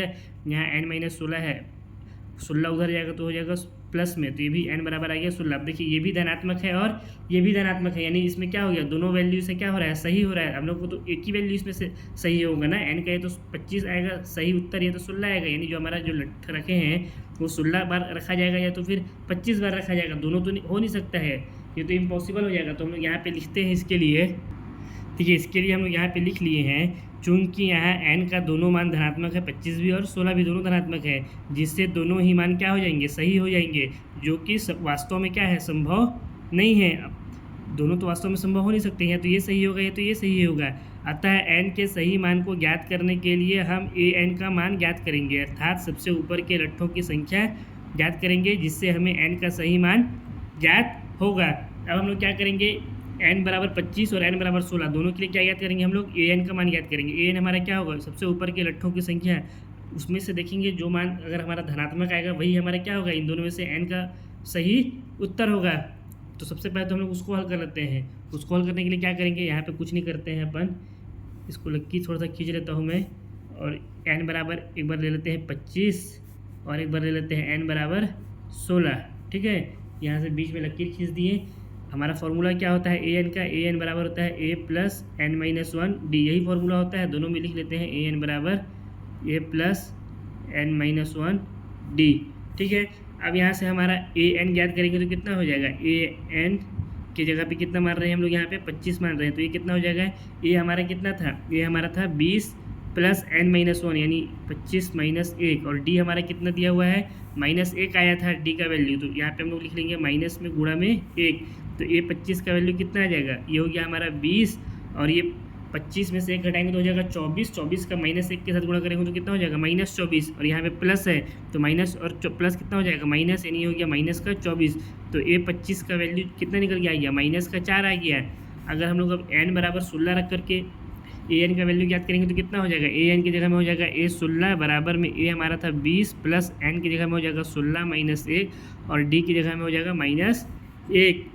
तो यहाँ से a 16 का वैल्यू अगर हम लोग याद करेंगे तो कितना हो जाएगा, ये हो गया 20, 15 में से 1 घटाएंगे 16 में से घटाएंगे 15, और 15 का -1 के साथ गुणा करेंगे तो कितना हो जाएगा, -15, और यहाँ पे कितना है प्लस, तो प्लस माइनस माइनस हो जाएगा, तो हो गया माइनस का 15। तो a16 हमारा कितना निकल गया, आ गया 5 निकल के आ गया। अब देखिए इसमें जो 25 अगर हम लोग n लेंगे तो इसमें कितना आ रहा है, an का वैल्यू -4 आ रहा है, और जब हम लोग 16 लेते हैं तो a16 का वैल्यू कितना आ जा रहा है, 5 आ जा रहा है। इसका मतलब क्या होगा, ये गलत हो गया और ये हमारा सही हो गया। अब हमारा जो 2 16 था, अब 2 16 को हम लोग रखेंगे तो उसमें -4 थोड़ी आएगा, अंतिम पंक्ति में हम लोग 5 ही तो लकड़ी रख सकते हैं। फॉर एग्जाम्पल में यहाँ पे समझते हैं अपन, जैसे शुरू में मान लीजिए 20 ऐसे इस तरह से हम लोग रखें, तो उसके बाद जो सबसे ऊपर वाला पंक्ति है उसमें तो हम लोग सिर्फ 5 रख सकते हैं, 3 4 5 लकड़ी रख सकते हैं। उससे एक मिनट ना, हाँ, ये हम लोग 5 लकड़ी सबसे ऊपर वाले में रख सकते हैं पंक्ति में, उससे अब -4 तो रख नहीं सकते हैं, क्योंकि हमारे पास क्या हो जाएगा, 5 रखेंगे तो 200 लकड़ी पूरा ख़त्म हो जाएगा। तो इसलिए हम लोग यहाँ पे लिखते हैं, चूँकि a का मान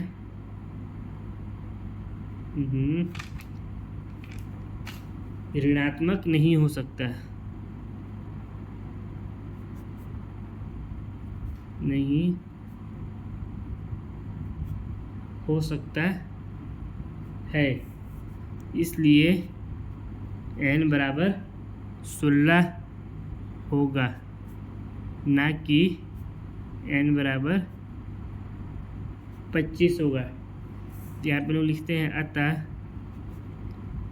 n बराबर 16, ये क्या हो गया, इसका उत्तर हो गया, यानी टोटल उसमें कितना लट रखा जाएगा, टोटल 16 लट रखा जाएगा। पहले में 20, फिर 19, फिर 18, फिर 17 इस तरह से टोटल 16 पंक्ति रखा जाएगा।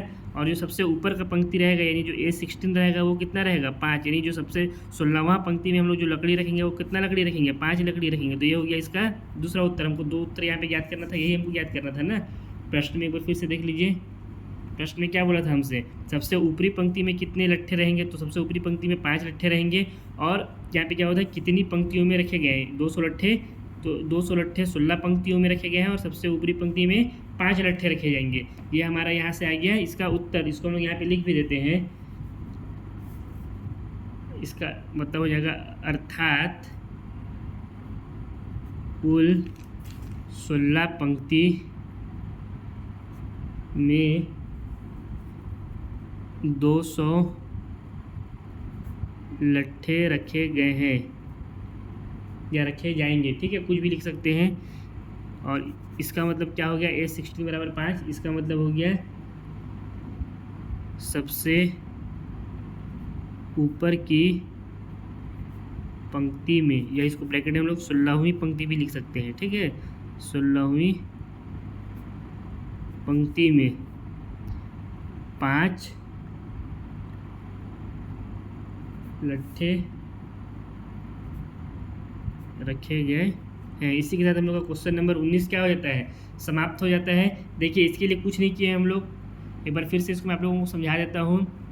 जो हमारा प्रश्न दिया हुआ था, प्रश्न के अनुसार हम लोग क्या किए, हम लोग अपना समांतर श्रेणी बनाए। पहले पंक्ति में हमको 20 लट्ठे बोला था, फिर 19, फिर 18, इसी तरह से एक क्रम आगे चलता गया। अब इसमें हमको क्या बोल रहा था कि यहाँ से हम लोग क्या क्या याद कर लिए, ए का वैल्यू याद कर लिए, डी का वैल्यू याद कर लिए, हमको क्या क्या याद करना था, एन याद करना था, यानी टोटल कितने पंक्ति आएगा, और एन याद करना था सबसे ऊपर की पंक्ति में कितने लट्ठे रखे जाएंगे। और एस एन हमको यहाँ पे कितना दिया हुआ था 200 दिया था। तो हम लोग यहाँ पे सूत्र रखें एस एन बराबर n/2 ब्रैकेट में 2a + n - 1d। यहाँ पे जो वैल्यू हमको दिया हुआ था इस वैल्यू को रख करके इस सूत्र से इसको जब हम लोग हल किए तो हमारा यहाँ पे n का वैल्यू कितना आ गया, n का वैल्यू 25 भी आ गया और 16 भी आ गया। तो ये दोनों मान तो संभव हो नहीं सकता है कि n का 25 भी हो जाए और n हमारा 16 भी हो जाए, एक ही मान है यहाँ पे हमारा क्या होगा, सही होगा। इसके लिए हम लोग क्या किए, इसके लिए हम लोग an का वैल्यू ज्ञात किए, n बराबर 25 रखे और n बराबर 16 रखे। तो जब 25 रखे तो n का ये 25 का वैल्यू कितना आ गया, an का वैल्यू यानी -4 आ गया, जो कि पॉसिबल नहीं है। तो हमारा जब n 16 रखें तो हमारा an का वैल्यू कितना है, यानी a 16 हमारा 5 आ गया, जो कि पॉसिबल है। इसलिए हम लोग यहाँ पे क्या लिख दिए, a का मान ऋणात्मक नहीं हो सकता, इसलिए n बराबर 16 होगा, ना कि n बराबर 25 होगा। इस हिसाब से हमारा जो n आ गया वो कितना आ गया 16, और an का वैल्यू कितना आ गया 5 आ गया। यही हमारा क्वेश्चन नंबर 19 का उत्तर हो गया। अब इसका प्रश्नावली 5.3 का एक आखिरी क्वेश्चन बचा है, क्वेश्चन नंबर 20, उसको भी हम लोग हल करते हैं। ये क्वेश्चन नंबर 20 दिया हुआ है। ये प्रश्न देखने में बहुत बड़ा लग रहा है, लेकिन है बहुत ही इजी प्रश्न, बहुत ही आसानी के साथ इसको हम लोग हल करेंगे। क्वेश्चन क्या दिया हुआ है यहाँ पे, एक आलू दौड़ में प्रारंभिक स्थान पर एक बाल्टी रखी गई है जो पहले आलू से 5 मीटर की दूरी पर है। मतलब ये हमारे एक आलू दौड़ का एक ग्राउंड है ना। अब इसमें एक क्या रखा गया है, प्रारंभिक स्थान, यहाँ पे ये इसका क्या है, स्टार्टिंग पॉइंट है। यहाँ पे एक बाल्टी रखा गया है और इससे जो पहला आलू है इसके बीच का दूरी कितना है, इसके बीच का दूरी बताया है 5 मीटर। कितना बताया है, बाल्टी से लेकर के पहले आलू के बीच का दूरी 5 मीटर, तथा अन्य आलुओं को एक सीधी रेखा में परस्पर 3 मीटर की दूरियों पर रखा गया। अब इसके अलावा यहाँ पे जितने भी आलू हैं इन सब के बीच की दूरी कितना है, यहाँ से यहाँ तक की भी दूरी 3 मीटर, यहाँ से यहाँ की भी दूरी 3 मीटर, फिर 3 मीटर, इस तरह से यहाँ से जो लास्ट आलू हमारा ये है इसके और इसके बीच की भी दूरी कितना हो जाएगा 3 मीटर। अब इसमें बोला है इस रेखा पर 10 आलू रखे गए हैं, यहाँ से यहाँ तक टोटल कितने आलू हैं, 10 आलू हैं। हमको यहाँ पे आकृति देखने के लिए, आकृति हमारे सामने यहाँ पे बना हुआ है। अब इसके बाद कह रहा है प्रत्येक प्रतियोगी बाल्टी से चलना प्रारंभ करती है, यानी यहाँ पे हमारी जो प्रतियोगी है जो बबीता जी है ये क्या करती हैं, ये इस बाल्टी के पास से चलना प्रारंभ करती हैं, ठीक है। ये इधर से जाती हैं इस तरफ से पहले, और फिर क्या करती है, निकटतम आलू को उठाती है और जो पहला वाला आलू है इसको उठाती है। यहाँ से चली और कहाँ पे पहुँची, यहाँ पे पहुँची। अब इस आलू को उठाई और उसे लेकर वापस आकर दौड़कर बाल्टी में डालती है और यहाँ से दौड़ती है वापस। पहले तो क्या करती हैं, यहाँ तक आती हैं, इस आलू को उठाती है, फिर यहाँ से वापस यहाँ दौड़ती हैं और इस बाल्टी में डालती हैं। दूसरा आलू उठाने के लिए वापस दौड़ती है। अब इस बाल्टी को यहाँ डाली, फिर यहाँ से यहाँ दौड़ी, अब दूसरा आलू को उठाने के लिए वापस दौड़ती है, उसे उठाकर वापस बाल्टी में डालती है, फिर यहाँ से आलू को उठा करके फिर यहाँ वापस बाल्टी में डालती है। और वह ऐसा तब तक करती है जब तक सभी आलू बाल्टी में ना आ जाए, और ऐसा कब तक करती है जब तक कि सारा आलू, ये अंतिम वाला आलू भी क्या हो जाए, इस बाल्टी में ना आ जाए। इसमें प्रतियोगी को कुल कितनी दूरी दौड़ती या दौड़नी पड़ेगी। अब यहाँ पे हमसे ये पूछ रहा है कि यहाँ पे जो टोटल ये दूरी तय कर रही है, ये दूरी कितना है। तो ये क्या कर रही है, पहले 5 मीटर जा रही है, आलू को उठा रही है, फिर क्या कर रही है, आलू को लेकर के वापस बाल्टी में डाल रही है, ना कि सब आलू को उठा रही है और फिर सबको एक साथ ला करके नहीं डाल रही है, बल्कि क्या कर रही है, एक एक आलू को डाल रही है। पहले गई 5 मीटर, फिर 5 मीटर जाने के बाद 5 मीटर क्या करी, वापस भी आई। तो टोटल कितना दूरी तय करी, पहले आलू को डालने के लिए 10 मीटर की दूरी तय करी। तो यहाँ पे हम लोग लिखेंगे इसके हल में, पहली आलू को, पहला आलू हमारा कौन सा हो गया, ये वाला है, बाल्टी में डालने में तय की गई दूरी। पहला वाला आलू ये था, इसको यहाँ से यहाँ दूरी तय कर, यहाँ से यहाँ तक लाने में कितना दूरी तय करना पड़ा, 5 किलोमीटर इधर गई, फिर 5 किलोमीटर इधर आई। तो ये कितना हो गया, टोटल 5 × 2 बराबर कितना हो गया, 10 मीटर हो गया। अब इसी तरह से इसके बाद अब दूसरे वाले आलू के लिए, तो पहला आलू का था, अब दूसरा आलू को अगर हम लोग देखें, दूसरी आलू को बाल्टी में डालने के लिए तय की गई दूरी तो कितना हो जाएगा। अब देखिए यहाँ से क्या करेगी, यहाँ आई, अब यहाँ से यहाँ तक तो जाएगी ही, अब इसके बाद फिर 3 मीटर इधर है, तो टोटली यहाँ से यहाँ तक की दूरी कितना हो गया, 5 + 3 8 मीटर हो जाएगा। तो इसको हम लोग यहाँ पे क्या लिखेंगे, 5 मीटर जा रही है यहाँ तक, और फिर इसके बाद यहाँ से यहाँ कितना दूरी है, 3 है, तो ये हो गया 5 + 3 हो गया। तो एक टोटल कितना हो गया, 5 + 3 8 हो गया। अब 8 किलोमीटर तो सिर्फ दूसरा आलू को उठाने के लिए गई है, वहाँ से उसको उठाएगी, फिर 8 मीटर क्या करेगी, वापस भी आएगी। तो इसको क्या करेंगे हम लोग, 2 से गुणा कर देंगे। तो 5 + 3 कितना हो गया, 8, और 8 × 2 कितना हो गया, 16 मीटर। यानी दूसरा वाला आलू को बाल्टी में डालने के लिए वो कितना दूरी में तय की, 16 मीटर तय की। इसी तरह से जब वो तीसरे वाले आलू को बाल्टी में डालेगी तो कितना मीटर की दूरी तय करेगी, तीसरे वाले आलू के लिए, पहले वाले आलू के लिए 5 मीटर तय की, मतलब एक तरफ से, फिर दूसरे वाले आलू के पास जाने के लिए 5 + 3 8 हो गया। अब तीसरे वाले आलू के पास जाने के लिए कितना मीटर तय करेगी, 5, फिर +3, फिर +3, यहाँ पे 3 मीटर दूरी इनके बीच का है और 3 मीटर दूरी इनके बीच का है, यानी टोटल कितना आ जाएगा, यहाँ से हो जाएगा 5 + 3 × में 2। फिर यहाँ भी करेंगे, क्यों करेंगे, क्योंकि ये एक तरफ का सिर्फ जाने का हो गया 5 + 3 अब यहाँ से इसको वापस भी तो आना है, 3 मीटर यहाँ आएगी, फिर 3 यहाँ आएगी, फिर 5 यहाँ से यहाँ तक की दूरी है, ये इतना इसको वापस भी आना पड़ेगा। तो कितना हो जाएगा, 5 और 3 5 3 हो जाएगा, 5 और 3 8, और 8 और 3 11, 11 और 2 कितना हो गया, 22। मतलब तीसरा वाला आलू को जब वो यहाँ से यहाँ तक जाएगी और यहाँ से यहाँ वापस ला करके बाल्टी में लेगी तो कितना मीटर का दूरी तय की, 22 मीटर का दूरी तय की। इसी तरह से ये क्रम क्या होगा, आगे बढ़ता चला जाएगा। कब तक बढ़ता चला जाएगा, जब तक कि वो 10वां आलू को उठा करके वापस बाल्टी में ला करके नहीं रख देती है। तो इस स्थिति में जो हमारा AP बनेगा वो क्या बनेगा, हमारा जो AP बनेगा यहाँ पे वो क्या बन गया, पहले आलू को उठाने के लिए 10 मीटर गई, फिर उसके बाद 16 मीटर, फिर 22 मीटर। इसी तरह से वो 10वें आलू के लिए भी आगे जाती जाएगी। तो इसमें से हमको A कितना मिल जाएगा, इस हमारे समांतर श्रेणी से A हमारा हो जाएगा 10, D हो जाएगा 82 माइनस में A1 बराबर 16 - 10 बराबर कितना आ गया, 6 मीटर आ गया।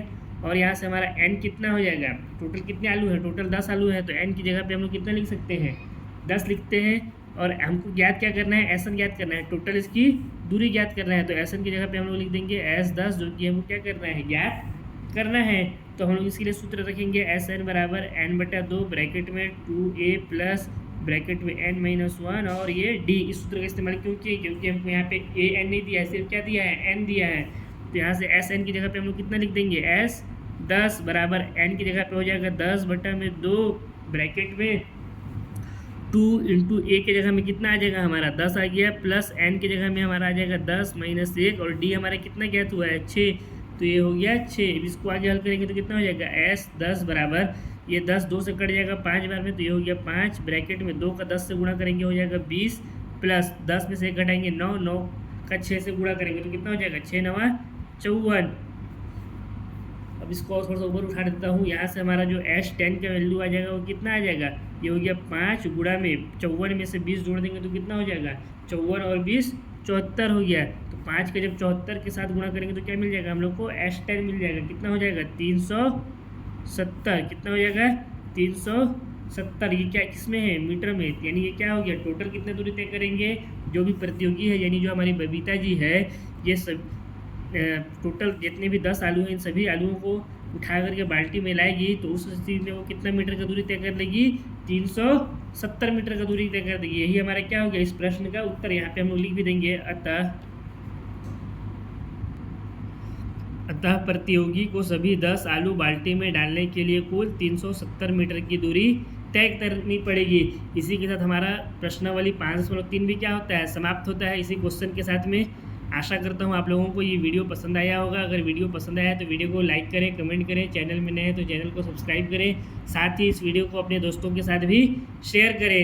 अब और साथ ही साथ आप लोगों को मैं बताता चलूँ कि इस पूरे वीडियो का PDF एज इट इज़ जैसा हम लोग यहाँ पे सॉल्व किए हैं ऐसा ही MD सर के टेलीग्राम चैनल पर उपलब्ध है। अगर आप लोगों को इस पूरे वीडियो का PDF चाहिए तो आप लोग MD सर के टेलीग्राम चैनल को ज्वाइन कर सकते हैं, जिसका लिंक आप लोगों को डिस्क्रिप्शन बॉक्स में मिल जाएगा। बहुत जल्द हम लोग अध्याय 6 में मिलेंगे, तब तक के लिए बेस्ट ऑफ लक।